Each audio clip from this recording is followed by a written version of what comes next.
Hello everyone. Welcome to our YouTube channel. आज हमारे साथ जुड़े हैं मिस्टर अमित गुल्लानी। जैसे कि आपने देखा होगा कि इन्हें हमारे टेलीग्राम ग्रुप पे ट्रेड डालते हुए इन्हें मैंने टेलीग्राम ग्रुप पे भी ज्वाइन किया है हमारे वाले। एंड जो भी व्यूअर्स टेलीग्राम ग्रुप पे नहीं जुड़े तो इस वीडियो के डिस्क्रिप्शन के नीचे लिंक दी गई है, वो ज्वाइन कर सकता है। एंड अमित गुल्लानी के साथ आज हम बजट पे थोड़ी चर्चा करने वाले हैं कि बजट के दिन की स्ट्रैटेजी क्या रहनी चाहिए एंड क्या हो सकता है बजट में एंड क्या हम एक्सपेक्ट कर सकते हैं एंड मार्केट किस तरह से रिएक्ट कर सकता है बजट में। पहली बात तो बजट पॉजिटिव होने वाला है नेगेटिव होने वाला है, वो हम डिस्कस करेंगे। मैं थोड़ा चार्ट का व्यू बताऊंगा एंड अमित सर जो कि एफआईएस का डेटा ऑब्जर्व करते, मतलब पिछले 4-5 सालों से एफआईएस का डेटा ट्रैक कर रहे हैं एंड उनका बहुत ही अच्छा होल्ड है एफआईएस की पोजीशन कहाँ है वो देखने में। तो वो भी हमें एफआईएस का उनका डेटा बताएंगे कि एफआईएस की पोजीशन किस तरह है एंड मार्केट कहाँ जा सकता है। तो हेलो अमित जी, आवाज आ रही है आपको? हाँ हाँ, डेफिनेटली आवाज आ रही है। Hello everyone. I think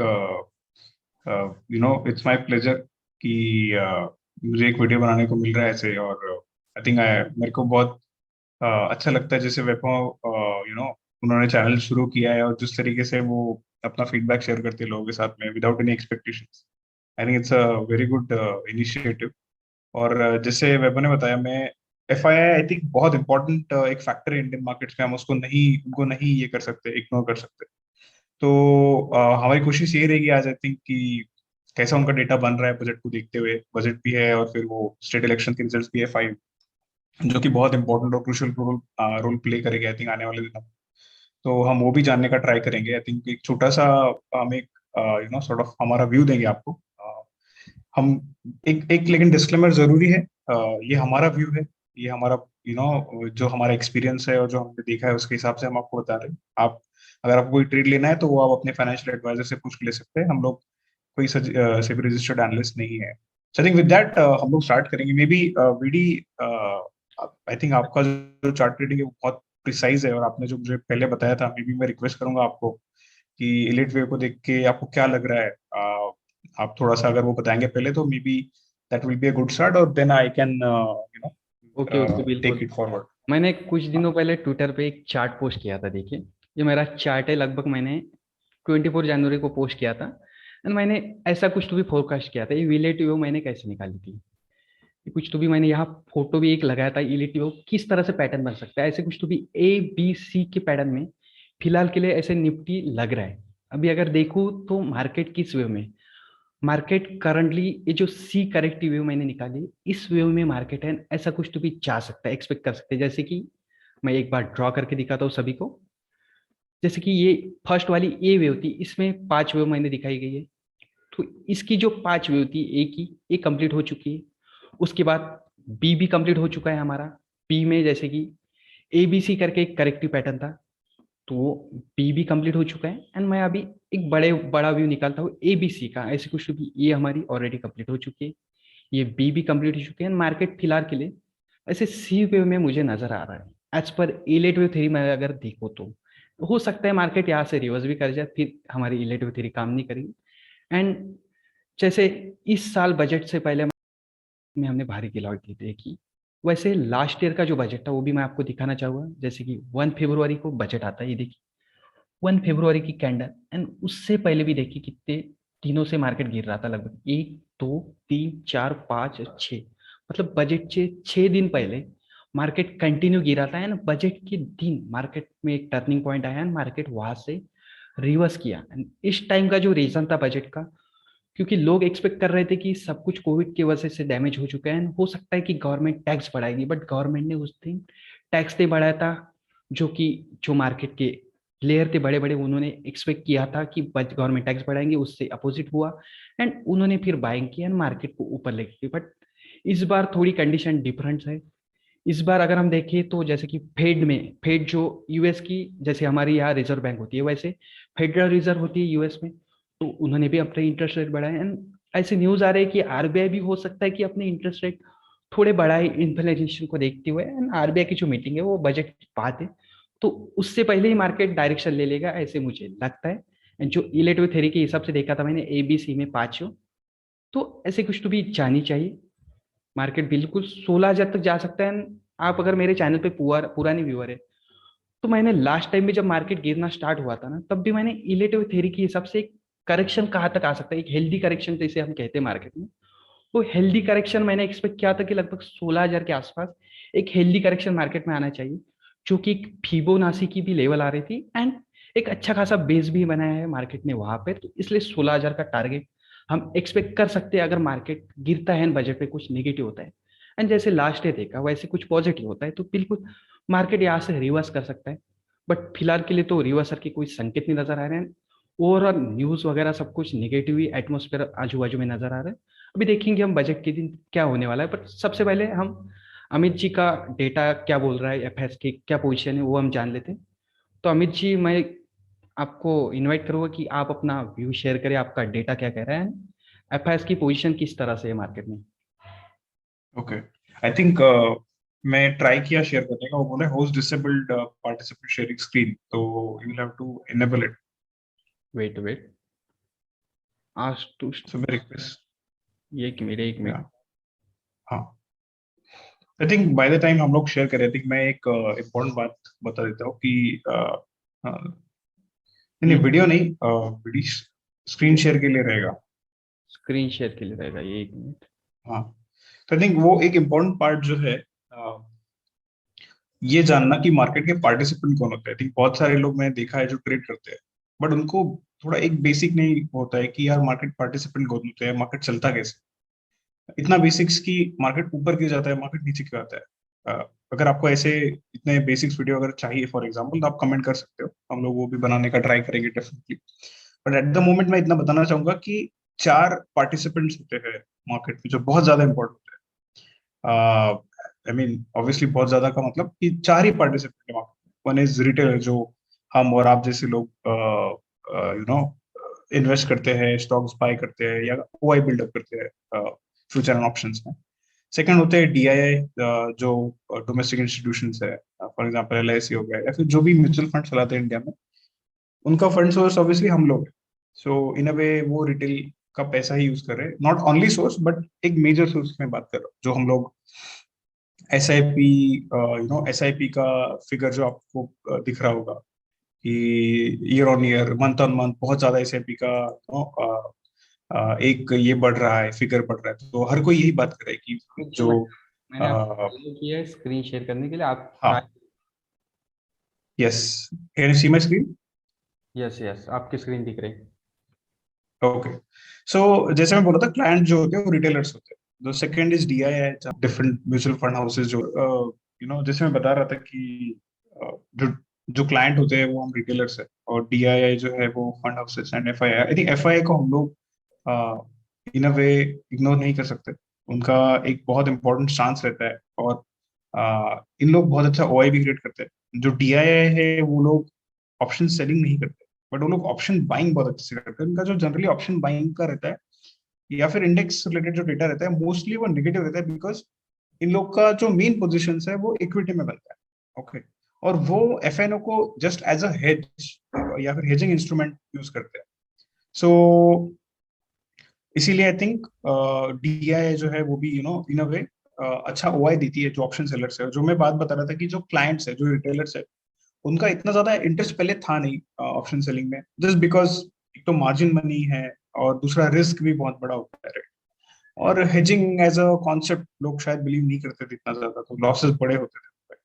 so अभी जब से सेबी ने नया रूल लाया है, जहाँ पे आप अगर एक ऑप्शन सेल करके एक ऑप्शन बाय करते हो, तो आपको बहुत बड़ा बेनिफिट होता है इसका, जो मार्जिन बेनिफिट जिसको हम बोलते हैं। सो उसके वजह से क्लाइंट का बहुत ज्यादा बड़ा है, और आई थिंक धीरे धीरे एक अंडरस्टैंडिंग और नॉलेज भी बढ़ा है लोगों का। सो जैसे मैं भी अभी ऑप्शन सेलिंग मोस्टली करता हूँ, तो उसमें कंसिस्टेंसी भी रहती है, आपको प्रॉफिट्स मिलता है। ऐसा एकदम बहुत बड़ा प्रॉफिट नहीं मिलेगा कि आपने एक ऑप्शन बाय कर लिया और वो डबल ट्रिपल हो गया, लेकिन आपको पता रहता है कि आप कहाँ पे कैसे कंट्रोल कर सकते हो। और एक टाइम वैल्यू जो कॉन्सेप्ट है वो भी बहुत इंपॉर्टेंट होता है, नहीं हम लोग वो बाद में देखेंगे। लेकिन जो एफआईआई है, उन लोग मार्केट को मूव कराते हैं because they are smart money, उनके पास बहुत बड़ा पैसा है। ओके, और ऐसा हुआ है जनरली कि जो मार्केट पार्टिसिपेंट है और जो स्मार्ट पार्टिसिपेंट है फ्रॉम क्लाइंट वाला जो हम देख रहे हैं, वो ये चाहते हैं कि उनको एफआईआई का पोजीशन पता चले। पोजीशन माने ऑब्वियसली उनका जो एक्चुअल पोजीशन है वो हमें कभी पता नहीं चल सकता, लेकिन उनकी बेट कहाँ पे है? क्या वो लॉन्ग है, क्या वो शॉर्ट है, क्या वो साइडवेज है, अगर वो लॉन्ग है तो क्या वो शॉर्ट टर्म में लॉन्ग है, अगर वो लॉन्ग टर्म में उनका क्या स्टांस है, उनका इक्विटी का पोर्टफोलियो कैसा बन रहा है। तो ये सब बातें अगर हम लोग को पता चले और अगर हम 10 ट्रेड्स लेते हैं ऐसे व्यू पे, और अगर उसमें से 7 ट्रेड भी या 6 ट्रेड भी सही आ जाते हैं, तो रिमेनिंग अब रेस्ट ऑफ द टाइम हम लोग स्टॉप लॉस ले सकते हैं। लेकिन ये जो 6 टाइम जब हम करेक्ट बनेंगे तब हम बहुत अच्छा रिटर्न ले सकते हैं। मैं डायरेक्शनल ट्रेड्स की बात कर रहा हूँ, नॉन डायरेक्शनल ट्रेड्स ऑब्वियसली हम लोग करेंगे कभी बात। बट अगर हमें पता है कि एक जगह पे बहुत बहुत ही ज्यादा बड़ा नेगेटिव डेटा फॉर्मुलेट हो रहा है, और हमें अगर उनके साथ जाना है, तो हम एक बहुत अच्छा करेक्शन के साथ पैसा कमा सकते हैं। या फिर जैसे मैंने लास्ट ईयर देखा था, लास्ट ईयर में आफ्टर 2020 के फॉल के बाद में जो उनका स्टांस बना था एफआई का, मेरे पास है हिस्टोरिकल डेटा। तो उनके बहुत अच्छे लॉन्ग पोजीशंस थे। ऐसा बहुत बार हुआ है कि उनके अगर उनका एक शॉर्ट है तो उनके पास में 20 लॉन्ग्स होते थे, जो कि बहुत ही इंसेन नंबर है। तो आपको पता ही है कि कुछ भी हो जाए, मार्केट गैप डाउन भी खुलेगा तो ऊपर ही जाना है, अगर उनके पास ऐसा डेटा बना हो। तो इसीलिए मेरा जो एक ऑब्जेक्टिव रहा है कि ट्राई करें एफआई के डेटा को रीड करने का। एंड अगर हम अभी करंट डेटा पे आते हैं कि करंट क्या उनका स्टांस बना हुआ है इंडियन मार्केट पे, तो मैं एक 2-3 दिन पहले की आपको एक दिखा देता हूँ कि इन्होंने जो है, अगर मैं थोड़ा पीछे जाता हूँ, यहाँ पे डेटा, ये डेटा है जहाँ पे मैं सारे पार्टिसिपेंट्स का फ्यूचर लॉन्ग फ्यूचर शॉर्ट, जो उन्होंने फ्यूचर लॉन्ग में पोजीशन बनाई है, फ्यूचर शॉर्ट में पोजीशन बनाई है, जो स्टॉक के फ्यूचर्स है उसका लॉन्ग शॉर्ट, और index option and I mean obviously index call option का long and short, and index put option का लॉन्ग एंड शॉर्ट, इन सब का डेटा यहाँ पे आपको दिखेगा। अभी देखिए, आप थोड़ा दिन अगर आप पहले जाएंगे, जैसे जनवरी 13 फॉर एग्जाम्पल, वहां पे इनका जो लॉन्ग टू शॉर्ट रेशो था वो 200% बोले तो। अगर आप यहाँ पे आते हो एफ आई के डेटा में, so future long for them was about 1,20,000, और शॉर्ट जो था वो कम था, अराउंड 60,000 था। तो उनका जो लॉन्ग टर्म स्टांस था वो पॉजिटिव ही था, ऑल द मार्केट गिर रहा था। तो ऐसे जगह पे क्या होता है ना, हमको एक आइडिया आने लगता है कि हाँ ठीक है, इन लोग के लॉन्ग पोजिशन बने हुए हैं। बट एक इंपॉर्टेंट बात है, इनका जो फ्यूचर स्टांस होता है, और आप सबको पता है कि फ्यूचर जो है वो मंथली एक्सपायरी होता है, और जो ऑप्शन है वो वीकली एक्सपायरी होता है। तो मैं जब भी मेरे को वेंसडे को ट्रेड रहना होता है, या फिर इंट्राडे करना है थर्सडे को, तो जो मैं एक दिन पहले देखता हूँ, वो ऑप्शंस का डेटा को ज्यादा इंपॉर्टेंस देता हूँ, नॉट फ्यूचर्स के डेटा को।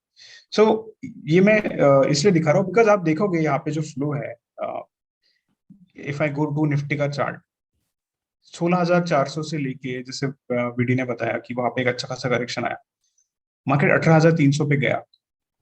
इन लोगों ने अच्छा खासा फ्यूचर में बाइंग भी किया था, इनका अच्छा खासा नंबर था, अराउंड 200% ये लोग लॉन्ग थे, उन्होंने पूरा यहाँ पे देखा। बट व्हाट हैपेंड उसके बाद, जो 18,260 पे गया, और मार्केट फिर वापस सस्टेन किया। अगर आप यहाँ पे देखोगे 2-3 दिन के लिए यहाँ पे मार्केट एक रेंज में बना रहा। तो इससे हम कहते हैं, जैसे भी बहुत सारे लोगों को पता नहीं होगा, बहुत सारे लोगों को शायद पता भी होगा, बट ये होता है एक डंपिंग फेज, जहाँ पे वो लोग अपने लॉन्ग्स को रिमूव करके शॉर्ट्स को क्रिएट करते हैं। अभी कंसोलिडेशन कोई भी प्रकार का हो सकता है, हम उसको गेज नहीं कर सकते। लेकिन यहाँ पे जैसे डेटा बन रहा था, जैसे फॉर एग्जांपल एक दिन इतना ज्यादा नेगेटिव से पॉजिटिव से अगर नेगेटिव डेटा आ रहा है और मार्केट वहीं पे खड़ा है, और उनका जो लॉन्ग पोजीशन है आप देखोगे यहाँ पे 260 से 260, देन 308, तो एक 100 पॉइंट की रेंज में मार्केट खेल रहा है, लेकिन उनका जो लॉन्ग है वो कम होते जा रहा है। तो मैं यहाँ पे पहले ही समझ गया था, हम लोग शॉर्ट थे, आई थिंक बीटी ने भी पोजीशन बनाई थी, मैंने उनको बोला था, और मैं खुद थोड़ा टाइम के लिए शॉर्ट था। इनफैक्ट मैं जल्दी बुक कर लिया, मेरे को ऐसा लगता है, उसका भी मैं रीजन बताऊंगा। लेकिन ऐसे हमें एक आइडिया आता है। सो अगर हम ये डेटा अभी नीचे तक लेके आते हैं, तो इनका जो लॉन्ग था, आपने ऊपर देखा 200-220% से, अभी जो फिलहाल का डेटा बन रहा है वो करंट डेटा जो है बहुत ही ज्यादा खराब डेटा है मेरे नजरिए से। अगर हम देखेंगे ये 39% पे आ गया। तो अगर इनके पास में 3 लॉन्ग है तो सॉरी, एक लॉन्ग है तो 3 शॉर्ट्स उनके पास में अवेलेबल है, जो कि ऑब्वियसली, और ये इतने बड़े इंस्टीट्यूट्स है और इनके पास में इतना सारा फंड होता है। तो ये एक बहुत ही वार्निंग का साइन है। मैं आऊंगा पॉजिटिव पार्ट्स पे भी आऊंगा, लेकिन अभी के लिए हमें ये जानना जरूरी है कि हमारे लिए मार्केट लॉन्ग नहीं है एनीमोर, और वैभव ने भी ये बोला। लेकिन यही एक टाइम होता है जहाँ पे हम लॉन्ग जा सकते हैं, लेकिन उसका मैं रीजन बताऊंगा। अभी हम एक काम करते हैं, लास्ट ईयर का डेटा देखते हैं, राइट। सो ये हमने डेटा देखा है कुछ 25-26 जनवरी से अब तक का देखा है। लास्ट ईयर का डेटा तो इतना, आई थिंक मेरे पास एक 2020 का डेटा है, जो मार्च के फॉल के पहले का डेटा है। आई थिंक यहाँ पे भी हमें एक बहुत अच्छा आइडिया मिलेगा, और एक रिजेम्बलेंस है, इसलिए मैं ये डेटा चूज किया। तभी इतना बड़ा ओआई नहीं होता था 2020 में। अभी आजकल थोड़ा अच्छा डेटा बनता है बिकॉज मार्केट पार्टिसिपेंट बढ़ गए हैं, तो वॉल्यूम आ रहा है मार्केट पे। सो इनका तभी भी एक 100 के आसपास ओआई था। ओके, जनवरी के मिड तक ये लोग लॉन्ग थे, मार्केट बढ़ रहा था। बट सडनली इन्होंने क्या किया, जस्ट बिफोर बजट जो था, इन्होंने रिड्यूस किया अपना ओआई। ये देखो अभी ये 100 से थोड़ा थोड़ा कम होते हुए, जैसे अभी सेम पैटर्न बन रहा है वैसे ही सेम पैटर्न तभी बना, अराउंड 28 जनवरी, 29 जनवरी 50 से कम हो गया। तो अगर उनका डेटा 50 से कम है, अगर वो लोग रॉ शॉर्ट बना के जा रहे हैं, तो ऑब्वियसली अगर आप वहां पे लॉन्ग हो रहे हो तो वो बहुत बड़ा एक चिंता का विषय है। तो अभी क्या हुआ यहाँ पे, क्वाइट ऑब्वियस था कि बजट डे पे मार्केट गिरेगा। जैसे डेटा फॉर्मेशन हो रहा है उससे दिख रहा था कि कितना भी अच्छा बजट बने या कुछ भी बने, मार्केट गिरेगा। और मार्केट उस दिन गिरा। आई थिंक कुछ इंट्राडे हाई टू लो अगर मैं देखूं, मुझे अगर याद होगा तो कुछ 450 पॉइंट का फॉल था, जो कि वो टाइप के मार्केट, अगर 12,000 का मार्केट 450 पॉइंट गिर रहा है तो वो 3% का फॉल हो जाता है मोटा मोटा। तो अगर हम वो हिसाब से आज का मार्केट देखें तो 18,000 का मार्केट अगर हम गिराएंगे 3%, तो 500-600 फॉल अगर आता है, तो मैं ऐसा नहीं बोलो फॉल ही आएगा, अभी के लिए हम एक नेगेटिव स्टांस लेके बात करें, मैं पॉजिटिव पे बात करूंगा, लेकिन 500-600 पॉइंट का फॉल इजीली आ सकता है। मैं निफ्टी की बात करूँ, सो ये हो गया एक एनालिसिस उसके पीछे लास्ट लास्ट ईयर का है वो। अभी उसके बाद में क्या मार्केट गिरता ही रहा, उसके लिए हमें फॉर्मेशन देखना पड़ेगा डेटा का। जैसे लास्ट ईयर का भी अगर मैं डेटा अभी मेरे आई थिंक यहाँ पे नहीं है, बट जो मुझे याद है उनका डेटा निगेटिव ही बन रहा था। जैसे वीडी ने भी दिखाया कि मार्केट नीचे गिर रहा था, ओके, और वो गिराया जा रहा था, it was a bear trap. सबको ऐसा दिखाया ना कि अप ट्रेंड मार्केट अगर 4 दिन में 1,500 पॉइंट कुछ 1,200 पॉइंट का गिरावट 4-5 दिन में आ गया था, मेरे को अगर याद होगा तो 15,600 से 14,500 ऐसा कुछ एक फॉल था वहां पे। एंड वो इसको क्या बोलते हैं कि it was not, it was against the trend. तो एक दिख रहा था कि यार यहाँ पे कुछ होने वाला है, एवरीबडी वाज शॉर्ट। जैसे भी आप यहाँ पे देखोगे, ये कल का डेटा है फ्राइडे का, now clients are going long. उन लोग को लग रहा है कि यहाँ पे बाइंग अपॉर्चुनिटी है, बट एफआईआर नहीं हो रहा है। इसका मतलब क्या, जैसे हमेशा होता है, क्लाइंट्स या फिर रिटेलर को ट्रैप किया जाएगा। हो सकता है कि एफआईआर भी ट्रैप हो, लेकिन चांसेस आर हाई कि क्लाइंट्स ही ट्रैप होंगे और जो लॉन्ग्स भी बनेंगे शायद वो ट्रैप हो जाए। ओके, तो आई होप अभी मैं इसमें थोड़ा सा एक डेटा बता देता हूँ आपको फ्राइडे का। तो इन लोगों ने क्या किया है, इन लोगों ने, so there are two ways हम लॉन्ग और शॉर्ट कर सकते हैं। एक सिंपल वे होता है जहाँ पे आप लॉन्ग्स को कम कर दो, ओके, जिसको हम बोलते हैं डिफेंसिव शॉर्ट। जैसे फॉर एग्जांपल आपके पास में फ्यूचर का एक बाय है, आप प्रॉफिट बुक कर, ये शॉर्ट नहीं हुआ, ये लॉन्ग भी नहीं हुआ, लेकिन आपने लॉन्ग कम कर लिया। इसका मतलब आपका अभी इंसाइट है कि यार नहीं, यहाँ से मार्केट नहीं बढ़ेगा। लेकिन अगर आप फ्यूचर शॉर्ट का पोजीशन बढ़ा रहे हो, इसका मतलब क्या है कि उन लोग को लग रहा है, और वो इतना बड़ा लोग है, they are huge, they smart people, they hire very top talented people from India. And then अगर वो इतना बड़ा क्वांटिटी में शॉर्ट बना रहे हैं, इतना बड़ा आपको शायद लगेगा नहीं, लेकिन अगर आप रेशो देखोगे तो ये 20%, अगर आप कल के उनका 86,000 का शॉर्ट था, उसके ऊपर 17,000 मारे, तो 20% का वो एडिशनल शॉर्ट लेके जा रहे हैं। 20% इज ह्यूज हुआ है। तो नो डाउट ये एक अच्छा साइन नहीं है। और उन्होंने आई थिंक स्टॉक में थोड़ा सा वो ये आ रहा है, आपको ग्रीन नंबर दिखेगा, बिकॉज ये स्टॉक का जो फ्यूचर है वो एज एन आर्बिट्राज भी यूज होता है और एज अ प्रॉफिट बुकिंग भी यूज होता है। अगर आपको लगता है फॉर एग्जांपल आपका जो अगर आपके पास शॉर्ट्स है बहुत सारे एचडीएफसी बैंक के, या सॉरी आपके पास बहुत अच्छी इक्विटी में क्वांटिटी है, और अगर आपको वो बुक करनी है, तो नॉट नेसेसरली कि आप उसको इक्विटी में ही बुक करोगे। जो बड़े इंस्टीट्यूट है वो फ्यूचर में भी शॉर्ट कर सकते हैं। तो देर आर डिफरेंट वेज, वो उस पर भी हम लोग शायद ट्राई करेंगे वीडियो बनाने का। बट यहाँ पे आपको सिर्फ एक ही नंबर पॉजिटिव दिखेगा, शायद दिख सकता है, वो है कॉल लॉन्ग्स। ओके, क्योंकि call longs are more than call short. बहुत छोटा सा नंबर मोर, ऐसा जनरली होता नहीं है। जनरली अगर आप, मैं अगर हिस्टोरिकल डेटा जैसे आप 23,000 call long and 17,000 call short, तो ये थोड़ा सिग्निफिकेंट कॉल लॉन्ग है, इट्स अ हेज। ओके, उन्होंने हेज बना के रखा है, अगर गलती से मार्केट ऊपर जाता है तो उनको कॉल लॉन्ग फायदा दे देगा, अगर बाकी सब पोजिशन लॉस देती है तो।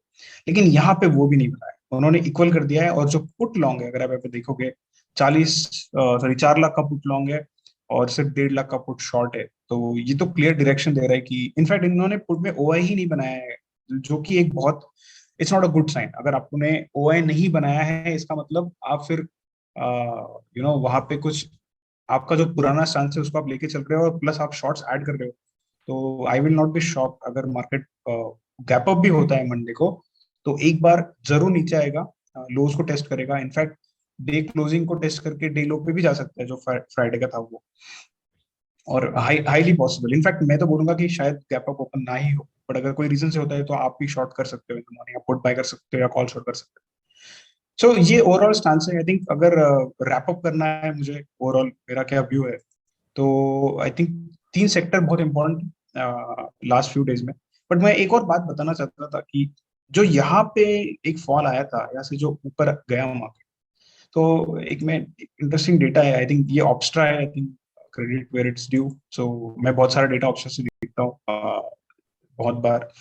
ऑल्दो ये जो एक्सेल क्रिएट की है मैंने खुद बनाई है, मेरा एक छोटा सा एक एक एक्सेल में मैंने प्रोग्राम बनाया है, उसके हिसाब से डेटा बनता है जो मैं एवरीडे निकालता हूँ। और अगर आपको ये डेटा ऐसे देखना है हर बार, या फिर अगर आपको एवरीडे इंसाइट चाहिए, तो प्लीज कमेंट कीजिएगा वीडियो में या फिर शेयर कीजिएगा। जितना अच्छा रिस्पॉन्स आएगा हम जरूर ट्राई करेंगे कि एक शॉर्ट वीडियो बनेगा एवरीडे, सो दैट एफआई का जो स्टांस है हम आपको बता पाए और आप नेक्स्ट डे ट्रेड ले पाए। तो ये जो ऑप्स्ट्रा है उसके अंदर हम देखेंगे राइट फ्रॉम दिसंबर से लेके तो जनवरी एंड तक। ओके, अभी यहाँ पे मार्केट जो है, अगर आप मैं निफ्टी का चार्ट ओपन करता हूँ तो अराउंड दिसंबर एंड से मार्केट ऊपर जाना स्टार्ट हुआ। आप नीचे में डेट देख सकते हो, 27 दिसंबर का एक डेट है, फिर यहाँ से ऊपर जाने लगा। लेकिन अगर आप इनका इक्विटी बाइंग देखोगे, ये क्या है, इक्विटी बाइंग। ओके, एफआई का जो है, मैं एफआई के डेटा में जाऊंगा, this is their equity buying. Okay, ये कैश मार्केट जो लिखा है इक्विटी बाइंग, इन्होंने बाइंग तो किया नहीं मार्केट में। ओके, ये कितना आ रहा है, 900 करोड़, 1200 करोड़, 300 करोड़, ये पीनट्स है इनके लिए, कुछ भी नहीं। तो मार्केट ऊपर जा रहा है तो ये लोग वॉल्यूम डिलीवरी ले नहीं रहे। बट जब मार्केट ऊपर चला गया है, ये अभी देखो आप यहाँ से 14-15 जैन के बाद में क्या हो रहा है, ये आपके सामने लाइव डेटा है। by the way, ये आपका चार्ट रहा 15 जनवरी के बाद में। सो ये इन्होंने बड़ा मूव आने दिया, यहाँ पे कोई शॉर्ट क्रिएट नहीं किया, इक्विटी में सेलिंग भी नहीं किया, एफएनओ में ये लोग बाय करते रहे। और ये जो 15 जनवरी के पास आसपास आने के बाद में इन्होंने इनका जो है बाइंग का जो स्टांस था वो चेंज हो गया सेलिंग में। ओके, अब लोग बोलते हैं कि इतना महत्व नहीं है, और ये मैंने बहुत सारे लोग को सुना है वो बोलते हैं कि F I is are joke. I think these people are joke जो who call F I is are joke, क्योंकि अब मैं आपको ये लाइव एनालिसिस दिखा रहा हूँ। उन्होंने यहाँ पे शॉर्ट्स किए और क्वांटिटी देखिए आप, 5,000, 6,000, 7,000 तक का इन्होंने शॉर्ट किया, जो कि बहुत बड़ा क्वांटिटी है, राइट। इनका ओवरऑल पोर्टफोलियो, मेरे पास इनका पोर्टफोलियो एनालिसिस भी है जो मैंने किया है, मैं शायद आपको कभी दिखाऊंगा, ये बहुत इंटरेस्टिंग डेटा है।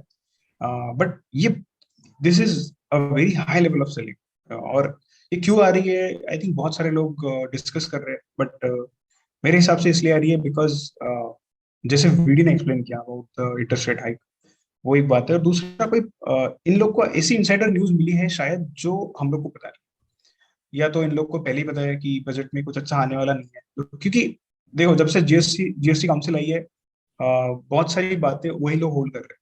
I think most of the data वही से आता है जो टैक्स आता है। तो अभी फाइनेंस मिनिस्टर के पास में ज्यादा उसके ऊपर कोई चेंज करने का मौका है नहीं। बीबी जो एसटीटी का पॉइंट है, वो एक हो सकता है, या फिर टैक्सिंग के लिए तो आई थिंक थोड़ा कम ही चांस है कि लोग टैक्स रिड्यूस करेंगे, because already government is in burden. So possibility कम है। यस, एसटीटी वाला पॉइंट है, या फिर लॉन्ग टर्म इक्विटी गेन के ऊपर जो उन्होंने टैक्सिंग करी है, आई थिंक वो अगर वो लोग निकाल देते, तो हमने देखा था आई थिंक 2019 का जो बजट था, कुछ ऐसा टैक्स रिलेटेड था एक न्यूज, एंड 1 घंटे के अंदर या 2 घंटे के अंदर 5-5, 6-6%, 7-7% स्टॉक बढ़ना चालू हुए थे। मैं तभी था एक पोजीशन में और मुझे एग्जिट करना पड़ा था, तो इसलिए मेरे को याद है अच्छे से। तो ये सब बातें होती है जो हम देखते हैं।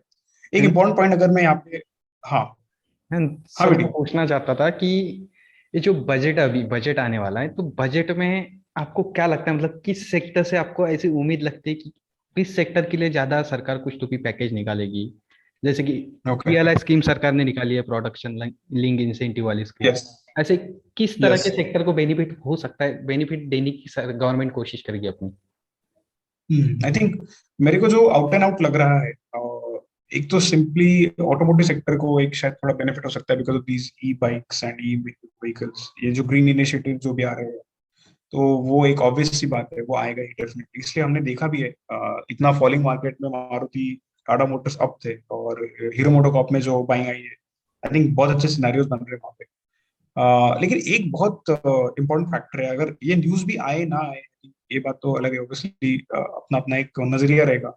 और ऐसा भी हो सकता है क्योंकि हम लोग इतना ज्यादा वैल्यूड हो गए हैं कि अगर कोई अच्छा न्यूज भी आता है तो I think we have already factored in कि वो इतना अच्छा भी न्यूज हो तो हमने इतना प्राइस ज्यादा बढ़ चुका है कि शायद उसका रिएक्शन ना भी मिले, बिकॉज एक तो वर्ल्ड मार्केट निगेटिव है पूरा का पूरा, फिर इंडियन मार्केट भी निगेटिव है, एंड देन इनका डेटा भी निगेटिव है। ओके, और ऐसा भी नहीं कि बाकी पार्टिसिपेंट बाय कर रहे हैं, डीआईआई भी बाइंग नहीं कर रही है इतना ज्यादा, उनका एफएनओ भी इतना बाइंग में है ही नहीं, ये शॉर्ट ज्यादा है स्टॉक्स के अंदर।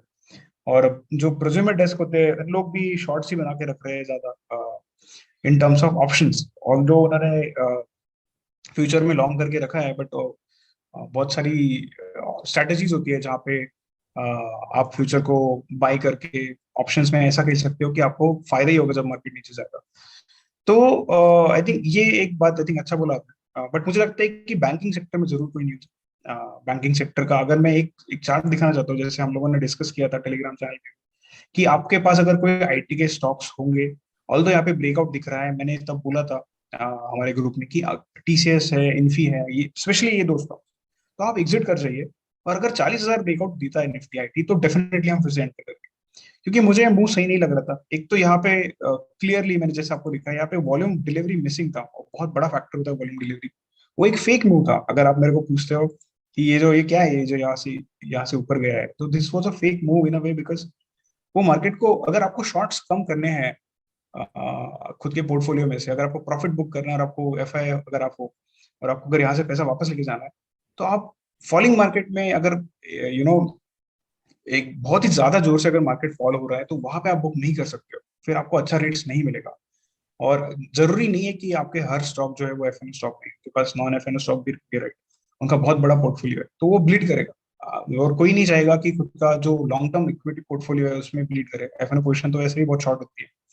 तो वो ट्राई करते हैं कि मार्केट को नीचे ऊपर रखा जाए और वहां पे डंप किया जाए शेयर्स। तो जितना भी मुझे लगता है ये जो रैली थी निफ्टी में, वो बहुत अच्छा चांस था उनको मिड कैप स्मॉल कैप में, बिकॉज बहुत ज्यादा करेक्ट कर गई थी, जब 8600 से मार्केट गिरा था तो मिड कैप स्मॉल कैप आधे हो गए थे, आई मीन बोलने की बात, लेकिन बहुत ज्यादा करेक्शन आया था मिड कैप स्मॉल कैप्स में।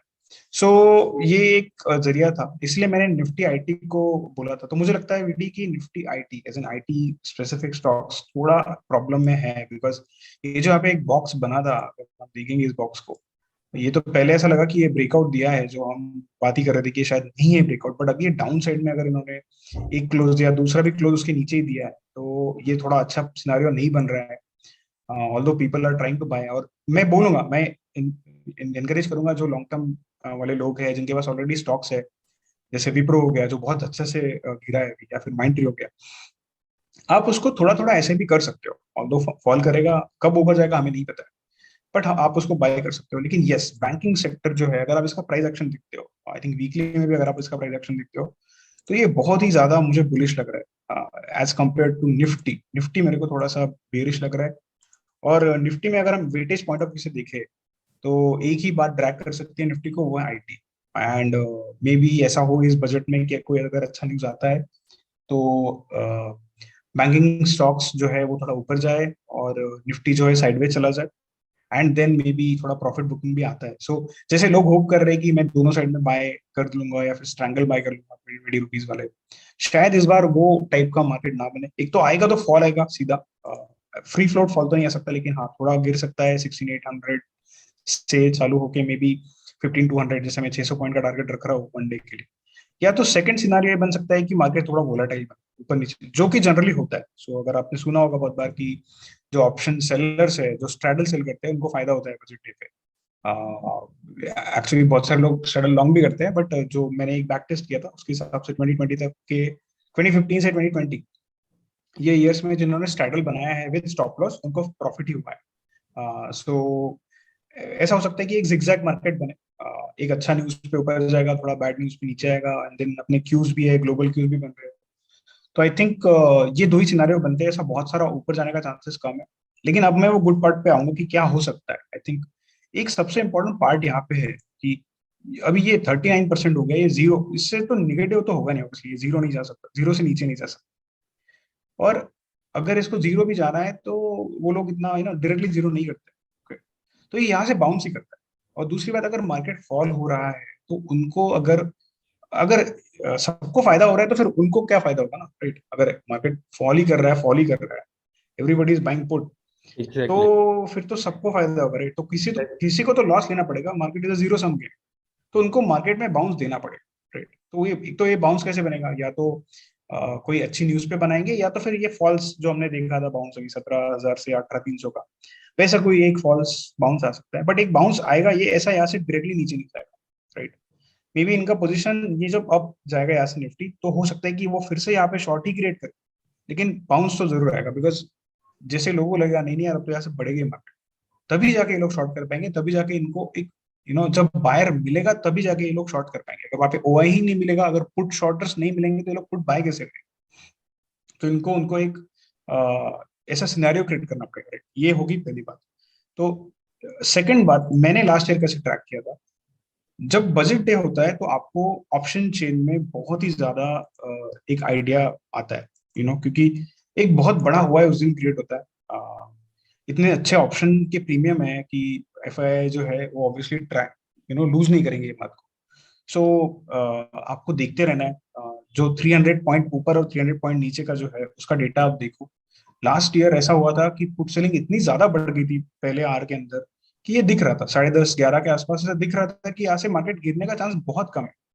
तो अगर आपको ऐसा दिख रहा है कि पुट ओआई बढ़ रही है और जो पुट के प्राइसेस है वो रेड में जा रहे हैं, तो वहाँ पे जो है शॉर्ट बिल्डअप हो रहा है पुट के अंदर, तो आप डेफिनेटली वहाँ पे लॉन्ग कर सकते हो। बट चांसेस कम है मेरे हिसाब से, ऑनेस्टली स्पीकिंग। बट यस, अभी ये बजट है और डीआईए जो है वो, obviously this is Indian budget, right? ये तो डीआईए को इंडियन गवर्नमेंट ऑब्वियसली बताएगी कि आपको मार्केट को संभालना है, तो ज्यादा गिरने नहीं देंगे, तो वो भी बाइंग करेंगे, ऐसा नहीं कि वो सेलिंग करेंगे। बट यस, ऑल आउट जा सकते हैं शायद। लास्ट टाइम ऐसे ही हुआ था, डीआईएस ने बहुत बड़ा नंबर बाई किया था 1 फेब को, और एफआई को उनको ज्वाइन करना पड़ा था मजबूरी से।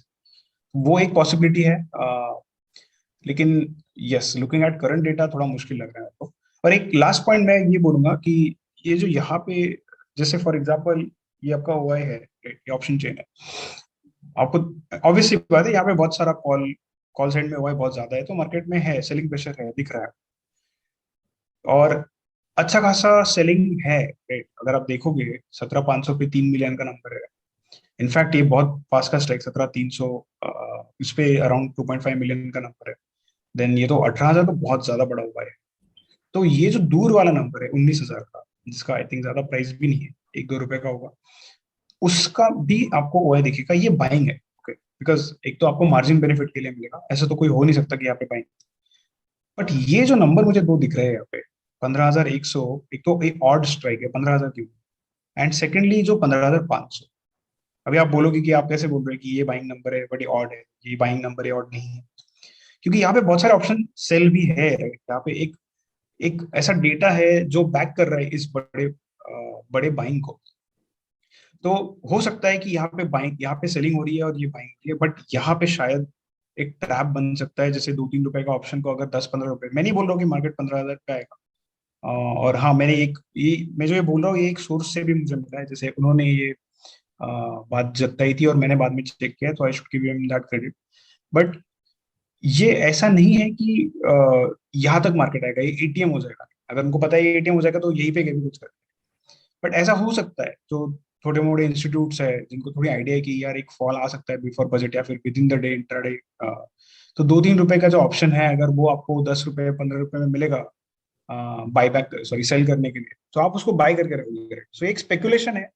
और 2 रुपए का ऑप्शन जीरो जाएगा नहीं बहुत जल्दी, इसलिए उसको बहुत टाइम लगता है। जैसे ऑप्शन का नेचर होता है, बिहेवियर होता है, इतना जल्दी जीरो होता नहीं है, राइट? इनफैक्ट कभी कभी तो अप मूव आएगा तो भी पुट बढ़ता है, आप लोगों ने देखा होगा ये बात।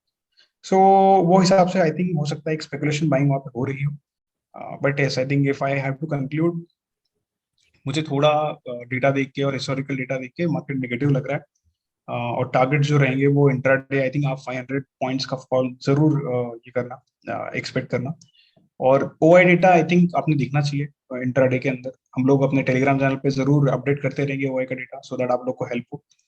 और अगर कोई ऐसा, अगर आपको भी ऐसा कुछ लगता है कि आपको एक्स्ट्रा ऑर्डिनरी बात पता चली है, तो हमारा टेलीग्राम का डिस्कशन ग्रुप भी है, तो आप उसमें भी पार्टिसिपेट कर सकते हैं, उसका लिंक भी वीडी पेश कर देंगे, और आप भी आपका लर्निंग शेयर कर सकते हो। हम सब एक लर्निंग फेज में ही है, आई थिंक बट मैंने एक बात जरूर देखी है, अगर हम एफआई का डेटा थोड़ा भी अच्छे से रीड कर लेते हैं, हमको प्रॉफिट हो सकता है।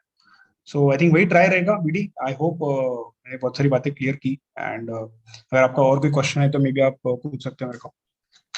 बिल्कुल, किसी का अगर कोई क्वेश्चन है तो बिल्कुल इस वीडियो के कमेंट में क्वेश्चन अपना पूछ सकता है, बिल्कुल अमित सर आंसर देंगे उसका। एंड जैसे अमित सर ने बताया कि ओवरऑल सब कुछ निगेटिव है, मेरा भी वही व्यू है। निफ्टी तो मुझे निगेटिव लग रहा है। निफ्टी आईटी के अगर मैं स्टॉक देखूँ तो निफ्टी आईटी के बहुत सारे स्टॉक जो कि ब्रेकडाउन दे चुके हैं, जो कि मैंने लास्ट टाइम ही डाउ थ्योरी का एक वीडियो अपलोड किया था कि डाउ थ्योरी की मदद से हम कैसे ट्रेड आइडेंटिफाई कर सकते हैं। उसका अगर ट्रेंड देखा जाए कुछ आईटी स्टॉक का, तो वो मुझे नेगेटिव नजर आ रहा है एज पर डाउ थ्योरी भी। एंड बहुत सारे स्टॉक ने ब्रेकडाउन दिया है, तो हो सकता है आईटी सेक्टर एक कंसोलिडेशन में थोड़ा 5-6 महीना समय बिताए। एंड जो निफ्टी है, बैंक निफ्टी है, वो बैंक निफ्टी मुझे तो बुलिश ही लग रहा है। एंड हो सकता है कि बैंक निफ्टी में हम एक एक अच्छी खासी रैली देके, अगर कुछ अच्छा होता है बजट में। एंड जो फोकस में सेक्टर रहने चाहिए, जैसे कि इलेक्ट्रिक व्हीकल हो गया, एंड मिथेनॉल इथेनॉल वाले जो स्टॉक हो गए, एंड जैसे कि रियल इस्टेट वाले स्टॉक हो गए, एंड इंफ्रा वाले स्टॉक भी आपके फोकस में होना चाहिए, क्योंकि गवर्नमेंट इंफ्रा पे बहुत ज़्यादा फोकस कर रही है। तो हो सकता है वो वाले स्टॉक आपके ज़्यादा फोकस में रहे, तो आपको अच्छा खासा बेनिफिट दे सकते हैं। तो ये था ओवरऑल हमारा बजट व्यू। उम्मीद करता हूँ आप सब लोगों ने बहुत कुछ सीखा होगा एंड बहुत कुछ जानकारी मिली होगी आपको नई वाली। तो चलिए फिर अमित जी, मीटिंग को एंड करते हैं। हाँ जी, definitely. Thank you okay. So much everyone, and will meet soon. Okay, thank you सबको, थैंक यू। एंड वीडियो बिल्कुल अच्छा लगा है तो लाइक कीजिए एंड अपने दोस्त का शेयर कीजिए।